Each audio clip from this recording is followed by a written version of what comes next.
কথায় আছে সৎসঙ্গে স্বর্গবাস, অসৎ সঙ্গে নরকবাস। তাই আপনার সঙ্গ কতটা ভালো সেটা জেনে নেওয়া ভীষণ দরকার। যাকে বন্ধু ভেবে সম্মান দিচ্ছেন সে ভালো না খারাপ তা যাচাই করা খুবই প্রয়োজন।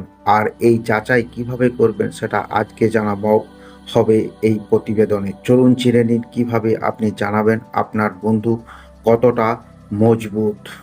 পেস দেওয়া, সে যদি আপনার খুব কাছের বন্ধু হয় তাহলে সে আপনার ভালো মন্দ সব বুঝতে পারবে। আপনার যে একটি ব্যক্তিগত পেস দরকার সেটা বুঝে আপনাকে যথাযথ সম্মান করবে। তবে যদি সে আপনার সঠিক বন্ধু না হয় তাহলে কোনো না কোনো ছুতো সে আপনার ব্যক্তিগত জীবনে হস্তক্ষেপ করবে।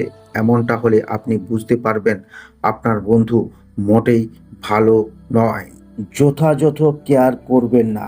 আপনার বন্ধু যদি আপনার ভালোবাসে তাহলে সে আপনার মতামতে গুরুত্ব দেবে। হতে পারে আপনার মতামত তার পছন্দ হচ্ছে না, কিন্তু সেক্ষেত্রে আলোচনার মাধ্যমে একটি সিদ্ধান্ত পৌঁছাবে সে। কিন্তু আপনার বন্ধু যদি ভালো না হয় তাহলে আপনি কি বলতে চাইছেন সেটা শুনতে চাইবে না সে। এমন কাজ হলে অবশ্যই সতর্ক হয়ে যেতে হবে।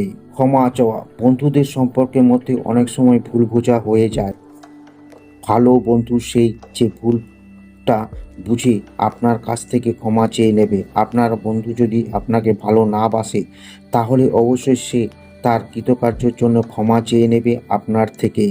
পজিটিভ, আপনার বন্ধু যদি আপনার প্রকৃতি বন্ধু হয় তাহলে বুঝবেন যে সে ছাড়াও আপনার জীবনে অন্য কোনো মানুষ থাকতে পারে। অন্য কোনো ব্যক্তি বা বন্ধুর সঙ্গে সময় কাটালে যদি আপনার বন্ধু আপনাকে আঘাত দিয়ে কথা বলে তাহলে বুঝতে হবে আপনার বন্ধু মোটেই আপনাকে ভালোবাসে না, আপনাকে মূল্য দেবে না। যে বন্ধু আপনার কাজের জন্য আপনার প্রশংসা করে সেই বন্ধু আপনার প্রকৃতি বন্ধু, কিন্তু যে আপনার ভালো কাজের প্রশংসা করার পরিবর্তে আপনাকে হিংসা করে আর যাই হোক না কখনো প্রকৃত বন্ধু হতে পারে না।